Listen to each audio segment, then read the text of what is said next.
DCB മീഡിയയുടെ പുതിയൊരു വീഡിയോയിലേക്ക് സ്വാഗതം.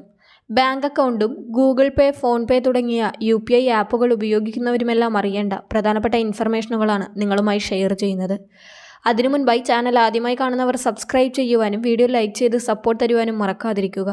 ആദ്യത്തെ അറിയിപ്പ്, റിസർവ് ബാങ്ക് ജൂൺ മാസം ആദ്യം റിപ്പോ നിരക്കുകൾ കുറച്ചതിനെ തുടർന്ന് വിവിധ ബാങ്കുകൾ അവരുടെ വിവിധ വായ്പകളുടെ പലിശ നിരക്കും അതുപോലെ ഫിക്സഡ് ഡെപ്പോസിറ്റുകളുടെ പലിശ നിരക്കും ഇപ്പോൾ കുറച്ചതായി അറിയിച്ചുകൊണ്ടിരിക്കുകയാണ്. രാജ്യത്തെ ഏറ്റവും വലിയ പൊതുമേഖലാ ബാങ്കായ State Bank of India savings അക്കൗണ്ടുകളിലെ നിക്ഷേപങ്ങളുടെയും സ്ഥിര നിക്ഷേപങ്ങളുടെയും വായ്പകളുടെയും പലിശ നിരക്ക് കുറച്ചിരിക്കുകയാണ്.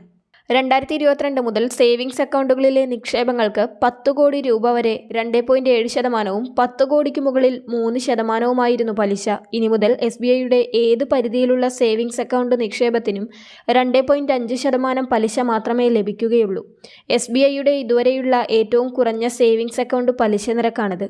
എല്ലാത്തരം കാലാവധിയിലെയും ഫിക്സഡ് ഡെപ്പോസിറ്റ് നിരക്കിൽ 0.25% കുറവാണ് വരുത്തിയിരിക്കുന്നത്. പുതിയതായി FD ഇടുമ്പോഴോ നിലവിലുള്ളതിൻ്റെ കാലാവധി തീരുമ്പോൾ പുതുക്കുകയോ ചെയ്യുമ്പോഴാണ് പുതിയ പലിശ നിരക്ക് ബാധകമാവുന്നത്.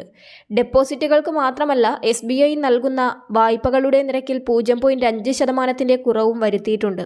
ഇതോടെ SBIയുടെ റിപ്പോ ബന്ധിത പലിശ നിരക്ക് 7.75%ആയി കുറഞ്ഞു. SBIയുടെ പുതിയ പലിശ നിരക്കുകൾ ജൂൺ 15 മുതൽ പ്രാബല്യത്തിൽ വന്നിട്ടുണ്ട്.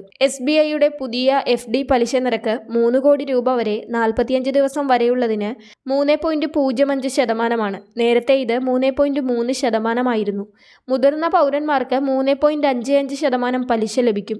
179 ദിവസം വരെയുള്ള FDയുടെ പുതിയ നിരക്ക് 5.05%.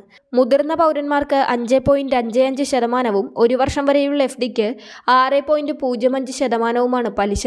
നേരത്തെ ഇത് 6.3%ആയിരുന്നു. മുതിർന്ന പൗരന്മാർക്ക് 6.8% ഉണ്ടായിരുന്നത് ഇനി മുതൽ 6.55%ആയിട്ടാണ് ലഭിക്കുക. 2 വർഷം വരെയുള്ള FDകൾക്ക് ഇനി 6.25% പലിശ ലഭിക്കും. മുതിർന്ന പൗരന്മാർക്ക് 6.75%വും. 3 വർഷം വരെയുള്ള FDക്ക് 6.45% ലഭിക്കും. മുതിർന്ന പൗരന്മാർക്ക് 6.95%വും. 5 വർഷം വരെയുള്ള FDക്ക് 6.3% പലിശയാണ് ലഭിക്കുക. മുതിർന്ന പൗരന്മാർക്ക് 6.8% വരും.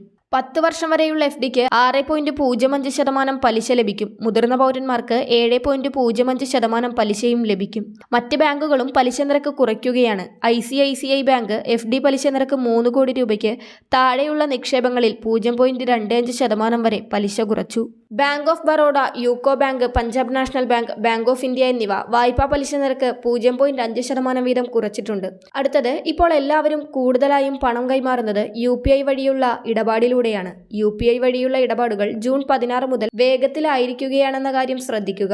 UPIയുടെ മേൽനോട്ടം വഹിക്കുന്ന national payment corporation of India, അതായത് NPCI ആണ് ഇക്കാര്യം അറിയിച്ചത്.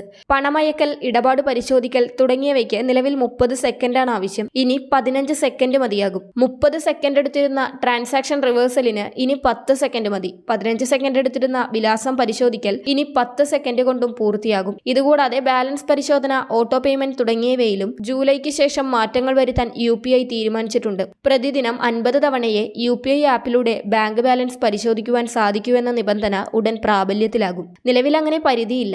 ഉദ്ദേശിച്ചയാൾക്ക് തന്നെയാണ് പണം അയക്കുന്നതെന്ന് ഉറപ്പുവരുത്തുന്നതിനായി UPI ആപ്പുകളിൽ യഥാർത്ഥ ഗുണഭോക്താവിന്റെ പേര് മാത്രം കാണിക്കണമെന്ന് നിർബന്ധമാക്കി. ഉപയോക്താക്കൾക്ക് പേര് എഡിറ്റ് ചെയ്യുവാൻ അനുവദിക്കുന്ന ഫീച്ചറുകൾ പ്രവർത്തനരഹിതമാക്കുകയും ചെയ്യും. ഈ അപ്ഡേഷനുകൾ ജൂൺ 30-നകം നടപ്പിലാക്കും. മെയ് മാസത്തിൽ UPI വഴിയുള്ള ഇടപാടുകളുടെ എണ്ണം 33% വർദ്ധിച്ച് 1868 കോടി എണ്ണവും തുക 23% ഉയർന്ന് 25.14 ലക്ഷം കോടി രൂപയുമായിരുന്നു. അടുത്ത അറിയിപ്പ്, സ്വർണ്ണപ്പണയ വായ്പകൾ സംബന്ധിച്ച് RBI ചില കർശന നിർദ്ദേശങ്ങൾ ഏപ്രിൽ മാസത്തിൽ പുറപ്പെടുവിച്ചിരുന്നു. എന്നാൽ ജൂണിലെ പണനയ അവലോകന യോഗത്തിൽ ഈ തീരുമാനങ്ങൾ മയപ്പെടുത്തിയിരിക്കുകയാണ്. സ്വർണം പണയം വയ്ക്കുന്ന ഉപകാരപ്രദമാകുന്ന ചില ബാങ്ക് ജൂണിൽ കൈക്കൊണ്ടിട്ടുണ്ട്. അതനുസരിച്ച് ഇനി മുതൽ സ്വർണ്ണ പണയം വയ്ക്കുമ്പോൾ കൂടുതൽ പണം ലഭിക്കും. നിലവിൽ മൂല്യത്തിന്റെ 75%ആണ് വായ്പയായി ലഭിക്കുന്നത്. എന്നാൽ ഇത് 85%ആയി വർദ്ധിപ്പിക്കുവാൻ ഇപ്പോൾ RBI അനുമതി നൽകിയിട്ടുണ്ട്. പലിശയടക്കം ആകെ വായ്പാ തുക 2.5 ലക്ഷം വരെയുള്ള ലോണുകൾക്കാണ് ഈ തീരുമാനം ബാധകമാവുക. അതുപോലെ സ്വർണ്ണപ്പണയം പുതുക്കുന്നതിന് മുതലും പലിശയും ഒരുമിച്ചടക്കണമെന്ന നിർദ്ദേശവും മാറ്റിയിട്ടുണ്ട്. കാലാവധി എത്തുന്ന വായ്പ പലിശയടച്ചു മാത്രം പുതുക്കുവാനും സാധിക്കുന്നതാണ്. പ്രധാനപ്പെട്ട ഇൻഫർമേഷനുകൾ മറ്റുള്ളവരിലേക്ക് കൂടി ഷെയർ ചെയ്യുക. മറ്റൊരു ഇൻഫോർമേറ്റീവ് വീഡിയോയുമായി വീണ്ടും കാണാം.